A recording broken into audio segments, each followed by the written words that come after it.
Good luck. Now Vamsi గారు మీరు మాట్లాడరని నాకు తెలుసు, ఒక్క మాట అట్లీస్ట్ ఆల్ ది బెస్ట్.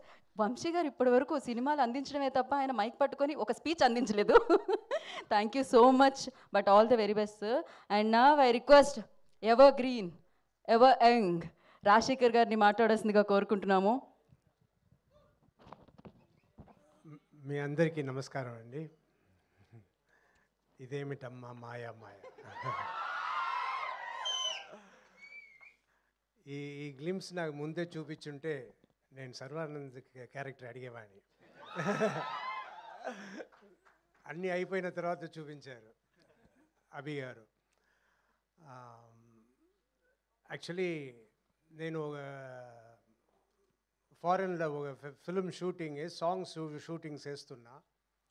అక్కడ ఒక ఫోటోగ్రాఫర్ యాక్చువల్లీ మా ఫోటోగ్రాఫర్ రాలేదని అక్కడ ఫోటోగ్రాఫర్ అరేంజ్ చేస్తున్నా. ఆయన వచ్చి ఫొటోస్ అన్నీ తీస్తూ అడిగారు, మీరు ఎన్నేళ్ళగా ఇండస్ట్రీలో ఉన్నారు, ఏం చేస్తున్నారు, ఇంకా ఎన్ని సినిమాలు చేస్తున్నారంటే నేను ఒక 1 or 2 years అగేట్లో ఉండే సినిమాలతో చెప్తూ ఇదంతా చేయబోతున్నా. యు ఆర్ వెరీ లక్కీ అండి. ఎందుకు అన్న, you have work, me work ఉంది, యు ఆర్ వెరీ లక్కీ అన్నారు. నేను అది పెద్దగా దాని గురించి అప్పుడు పెద్దగా అనుకోలేదు. కానీ నిజంగా వర్క్ లేకుండా ఇంట్లో ఉంటే అది జైలు. సో నాకు కరోనా వచ్చిన తర్వాత ఇంకా మామూలు యాక్టివిటీకే నడవలేను అన్న పరిస్థితిలో ఉన్నప్పుడు ఎలాగైనా బయటపడాలి అని కష్టపడి ఒక 2-3 monthsలో మళ్ళీ నడిచి కొంచెం కొంచెం ఇంప్రూవ్ అవ్వడం మొదలైంది. అదంతా అయ్యి మరి 6 monthsలో అన్నీ కంప్లీట్గా నేను తయారైపోయాను. తయారైపోతే సరిపోదు, వర్క్ కావాలి. నేను హీరోగా చేస్తున్న సినిమాలు చేస్తున్నప్పుడు నేను ఒక్కొక్క సినిమాకి ఇందులో ఏం చేయబోతున్నాము, ఏది చేయబోతున్నాము, ఎలా ఉండాలి, ఎలా రావాలి, ఎలా ఫినిషింగ్ ఉండాలి, ఎలా గెలవాలి అన్నట్టు మాట్లాడుకుంటాం. అదంతా మాట్లాడి మాట్లాడి ఇన్ని సినిమాలు నియర్లీ 100 ఫిలిమ్స్ వచ్చిన తర్వాత టయర్డ్ అయిపోయా. మళ్ళీ అలా చేయడానికి లేకుండా సరే మనం ఏం చేద్దాం, ఈ హీరోగా చేయడం మాత్రం కాదు, ఇంకా మిగిలిన రోల్స్ మిగిలిన క్యారెక్టర్స్ కూడా మంచిది వస్తే చేద్దాం అని అది అందరికీ తెలియవచ్చి ఎంతోమంది సినిమాలు చేయడానికి వచ్చారు. కానీ ఆ సినిమాలంతా నేను విన్నప్పుడు అయ్యో ఇది చేయకుండా ఉంటేనే బెటరు అన్నట్టు చాలా సినిమాలు నేను చేయలేదు. ఐ వాజ్ చాలా డిసప్పాయింటెడ్గా, ఏంట్రా మంచి సబ్జెక్ట్ రావట్లేదు, మంచి ఇది రావట్లేదు అని డిసప్పాయింటెడ్గా ఉన్న టైంలో అభి వచ్చారు. అభి వచ్చి నాకు ఈ ఫిల్మ్ స్టోరీ చెప్పారు.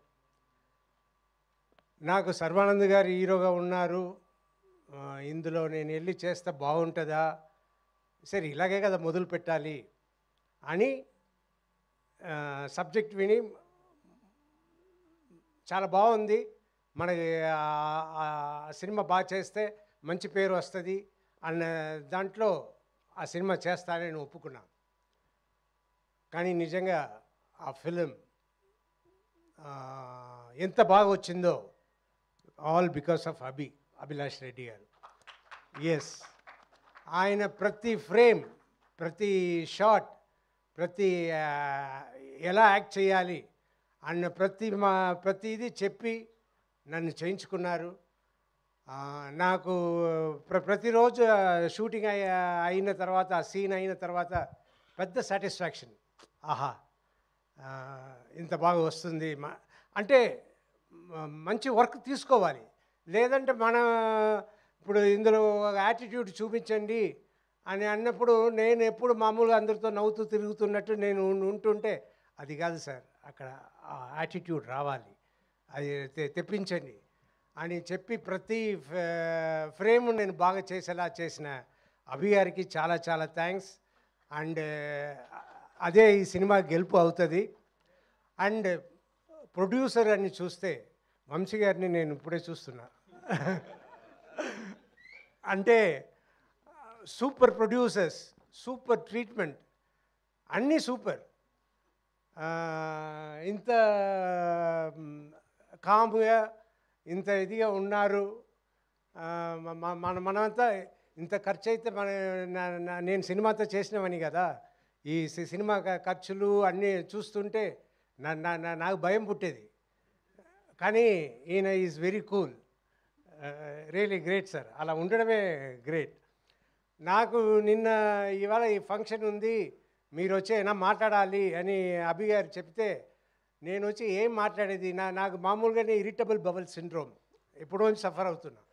అది చెప్పగానే నాకు యాంగ్జైటీ, నా కడుపు చెడిపోయింది, అన్నీ చెడిపోయింది, వచ్చి ఇవాళ చెడగొట్టపోతున్నాము అనే ఐడియాలనే వచ్చి సరే ఏదో మాట్లాడాలి, ఏదో మీరు మాట్లాడాలి అంటే సరే నా మనసులో ఉన్నది మాట్లాడుతున్నాను. అండ్ సర్వానంద్ గారు నిజంగా very cooperative, very respectful. And ఆయన ఈ మాట చెప్పాలి. మొన్న షూటింగ్ జరుగుతున్నప్పుడు ఆయన కలిశాను. నేను రాజశేఖర్ గారు, నేను సినిమా ఫస్ట్ హాఫ్ డబ్బింగ్ చెప్పాను, చూశాను, మీరు సూపర్గా చేశారు, నా గూస్ బంప్స్తో వచ్చేసింది, అండ్ మీకు చాలా థ్యాంక్స్ ఈ సినిమా చేసిన దానికి అన్నారు. రియలీ నాకు పెద్ద అవార్డు వచ్చినట్టు నేను ఫీల్ అయ్యాను. That is my real award. So thanks for the award. అలా చెప్పడమే I was feeling very lucky. And ఈ సినిమా అభి చెప్పినట్టు మీరు చూడండి, ఇట్ విల్ బీ గ్రేట్.